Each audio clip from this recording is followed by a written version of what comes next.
भिवंडी में ठाणे पुलिस आयुक्त के निर्देश पर अपराध शाखा ने मादक पदार्थ तस्करी के एक बड़े रैकेट का भंडाफोड़ किया है। शनिवार को भिवंडी क्राइम ब्रांच ने नासिक मुंबई राजमार्ग पर राजनौली नाके के पास नाकाबंदी कर 2 कारों से 16 किलो मेफेड्रॉन एमडी बरामद किया, जिसकी कीमत करीब 32 करोड़ 20 लाख रुपए बताई गई है। पुलिस ने मौके से मुंब्रा निवासी 23 वर्षीय तनवीर अहमद कमर और उल्लासनगर के 35 वर्षीय महेश हिंदूराव देसाई को गिरफ्तार किया।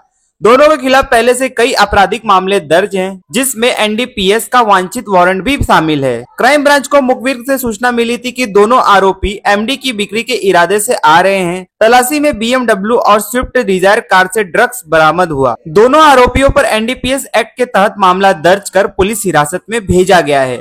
पुलिस अब इस रैकेट के स्रोत, सप्लाई नेटवर्क और अन्य शामिल लोगों की गहन जांच कर रही है। गुन्हे शाखा घटक 2 चे पोलीस शिपाई अमोल इंगळे, पोलीस हवालदार प्रशांत राणे यांना गोपनीय माहिती मिळाली होती की 2 इसम हे भिवंडी परिसरामध्ये मेफेड्रॉन एमडी हा अंमली पदार्थ विक्रीसाठी येणार आहेत। त्या अनुषंगाने गुन्हे शाखा घटक 2 चे पोलीस निरीक्षक जनार्दन सोनवणे, एपीआय माळी आणि त्यांच्या टीमने एसीपी शेखर बागडे यांच्या पर्यवेक्षणामध्ये सापळा कारवाई आयोजित केली, ज्यामध्ये 2 आरोपींना ताब्यात घेण्यात आलं। एक तनवीर अहमद अन्सारी राहणार मुंब्रा ठाणे आणि महेश देसाई राहणार उल्हासनगर ठाणे या 2 आरोपींना ताब्यात घेण्यात आलं। त्यांच्याकडून 15 किलो 294 ग्रॅम एमडी मेफेड्रॉन हा अंमली पदार्थ जप्त करण्यात आला। त्याचबरोबर 2 4-चाकी वाहने, मोबाईल फोन आणि रोख रक्कम असा एकूण 32 कोटीचा मुद्देमाल जप्त करण्यात आलेला आहे।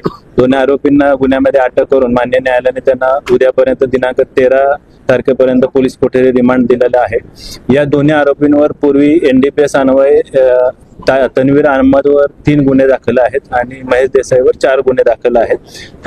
या दोन्ही आरोपींची पार्श्वभूमी ही अंमली पदार्थ विक्री किंवा अंमली पदार्थ सिंडिकेटच्या रॅकेटमध्ये सहभागी असल्याचं निष्पन्न झालेलं आहे। त्या अनुषंगानं गुन्हे शाखा घटक 2 चे पोलीस अधिकारी आणि पोलीस पथक हे सदरचा एमडी मेफेड्रॉन अंमली पदार्थ कुठून घेऊन आले, त्याचबरोबर हा अंमली पदार्थ कुठे बनवला, त्याची विक्री कोणाला करण्यात येणार होती, या पूर्ण अंमली पदार्थ विक्री रॅकेटमध्ये किंवा सिंडिकेटमध्ये कोण कोण अजून ड्रग पेडलर समाविष्ट आहेत किंवा खरेदी विक्री करणारे कोण इसम आरोपी समाविष्ट आहेत, त्या अनुषंगाने आम्ही अधिक तपास करीत आहोत। अजून यामध्ये आरोपी निष्पन्न होण्याची शक्यता आहे। याच्यामध्ये आंतरराज्य इतर राज्यामध्ये देखील काही आरोपी प्राथमिक तपासामध्ये निष्पन्न झाले आहेत। ही आंतरराज्य एक टोळी असल्याचे प्रथमदर्शनी निदर्शनास आलेले आहे।